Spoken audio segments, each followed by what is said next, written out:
Okay, Sag. I've done a little great deal of shuffling already, but I'm still shuffle some more and all that.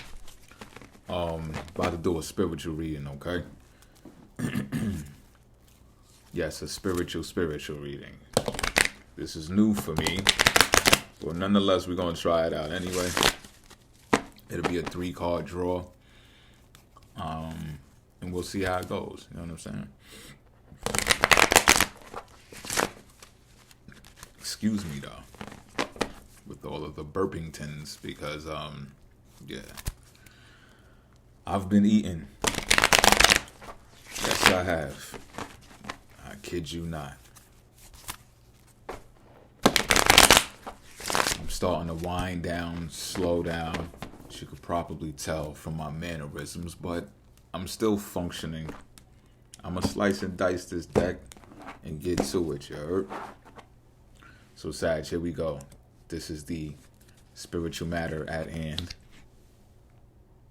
The Four of Pentacles. I just had this in who's reading? Libra's reading, yep. Okay.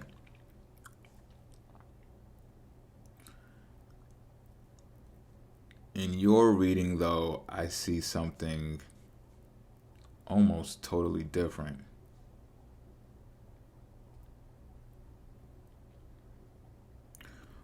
What I see for you, Sagittarius, is this. You figured something out about money. You figured something out about finances on a level you want to talk about this. You want to talk about this shit.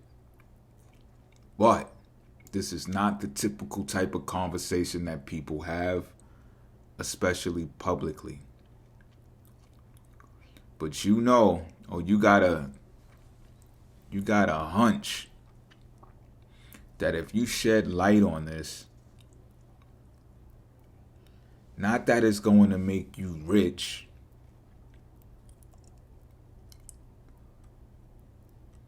but that it's going to put things in its proper perspective. It's going to create the type of stability, not for only you, but the entire city,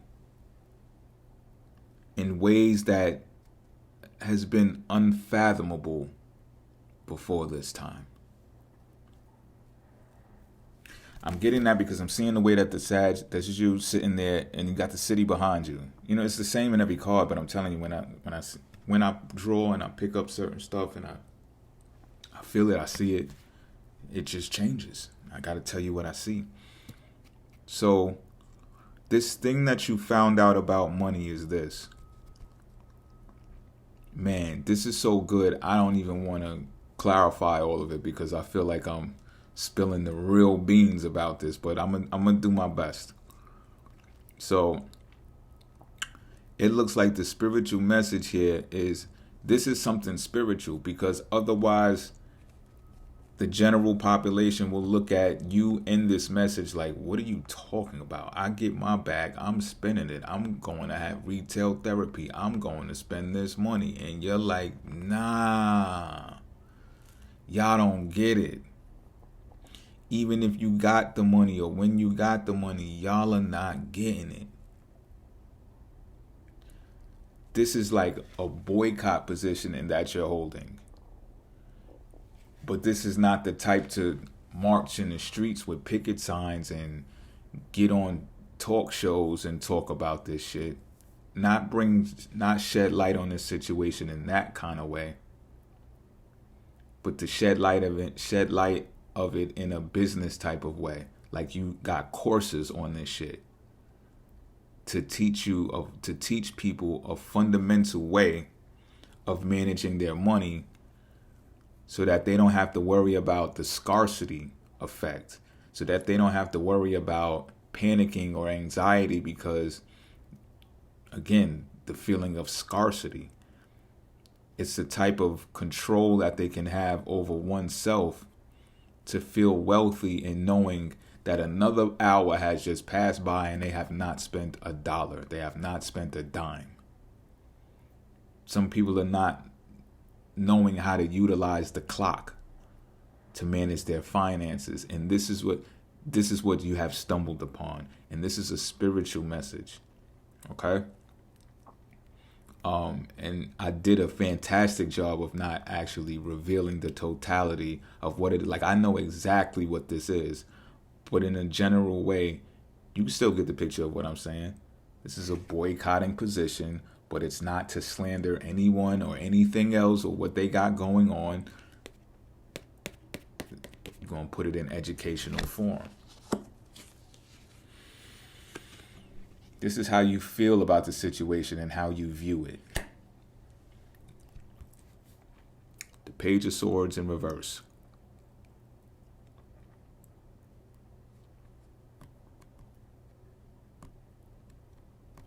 What I'm getting from this is should you carry this thing out, you're going to have people who think you are condescending and not considerate of their circumstances, of their situations, of their socioeconomic status. Moreover, the younger crowd, I forget which generation we're up to now, but they're really going to be pissed at you. And it's not like they're going to have the wisdom to back up their argument either. But it's just going to be youth outrage. But the little knowledge that they do know is going to be this. When you were growing up, prices were this. When we're growing up now, prices are this. How dare you try to promote a message to us that says we should hold on to whatever we have? Because, and you're going to look at it like, I see where they're coming from, because in order to ask them to hold on to everything that they have is to tell them to restrict their mobilization. Because the things that are going to cost the most in the economy, in the market, is transportation, energy, perishable goods. So the argument is going to be like, well, if these kids are, because we're talking about city kids, despite how much bread you got, Sag, we're still talking about city kids. So it's like, how are they going to live in a 12-block desert region radius with no Walmart, no Whole Foods, and being stingy with their money, or not trying to take the opportunity or the risk to travel where there's more money in a more concentrated area where they're giving out jobs and there's more corporations giving out jobs? How do you expect us to survive? You're asking us to nibble on crumbs day by day and like look at the clock and just wait for time to pass and like give yourself an internal reward for every day that you've only spent $4. The argument is going to be, we live in America. How dare you tell us to spend on a daily budget what they spend in Africa or whatever other country? You know what I mean? So people are going to be suspicious of you because they're going to be like, you know, like let's say, and you're imagining all of this. You're foreseeing all of this, should I say.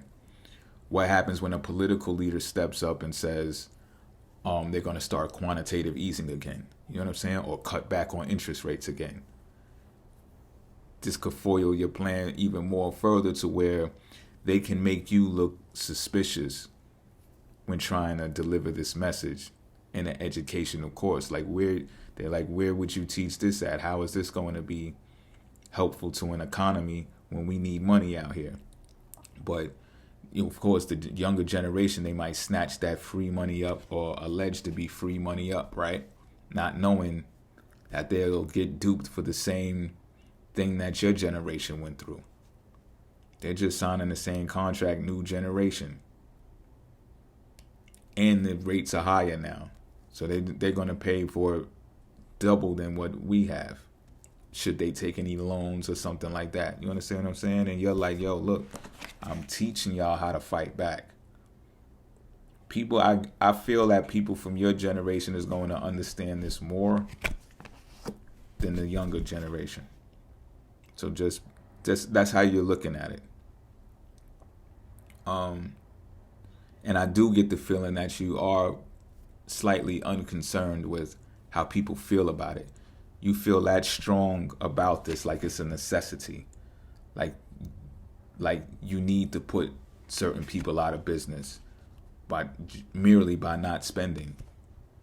Like there needs to be the message put forth to deal with what you have, rather than to be braggadocious and proud about speaking ignorantly or being malicious, as we know some of our youth can be, as generations of the past have been as well. So this is the main factor that you should consider relative to this situation, Sag. It is the 10 of Wands. Let me look at something real fast. So there's an evolution process here. So I would say this is not done in vain. This is going to bang and make sense.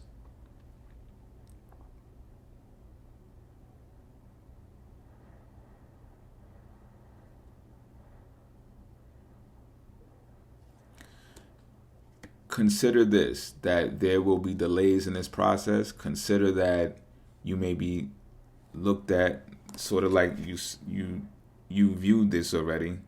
You'll be taken for granted with this idea. You'll be looked, I won't say down on, but you'll be like kind of ignored. Like, yeah, that's cute. Like, I could see where you're trying to like come from care and concern, but it's not realistic. And they might not say it in those words. They might just have body gestures that state that, like, okay, yeah, that's cute. I'll call you. Never call you back. That type shit. And that should you continue to go through with this, which I'm gathering you will, Sag, because that person is not letting go of those wands. It's like you have them, you're holding them, and that's your burden to carry type shit. And I'm getting that you would have to be optimistic in carrying and continuing to carry those burdens, because I feel like that's the only thing that's going to get you through it. And you could luck up. This is not an outcome card. I'm just saying what could happen. You could luck up and have success. At the same time, it's going to be heavy. So prepare for an uphill battle. This is not something where you're going to get cosigns from or finance from the big wigs and the whales. Nope, they're not coming. And I'm not saying they're not coming to save you. It just sounds fly to say that shit, but they're not coming to save you. I don't even mean that shit, but that shit sounded fly.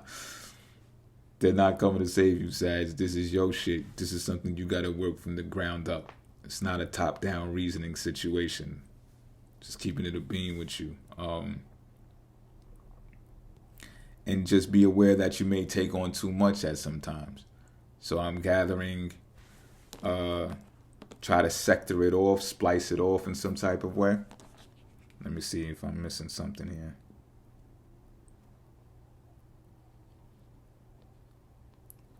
Should you lead by example? Leading by example is what's going to lead to the change, and that's how you become successful. But again, you got to remember to remain optimistic through this uphill battle. But that's how you do it. You're the one to actually lead by example, show some type of proof, not that fake digital proof. I made $20,000 just this month, and they letting it run on the screen, and it's an advertisement. Like, nah, you got to have something else. You got to have some stronger shit than that to be convincing enough. When people see that you are stable, and you might be stable now, but you got to sell that course and still be stable, then you're going to create the change that you want to see in the world. You got to be it in the world.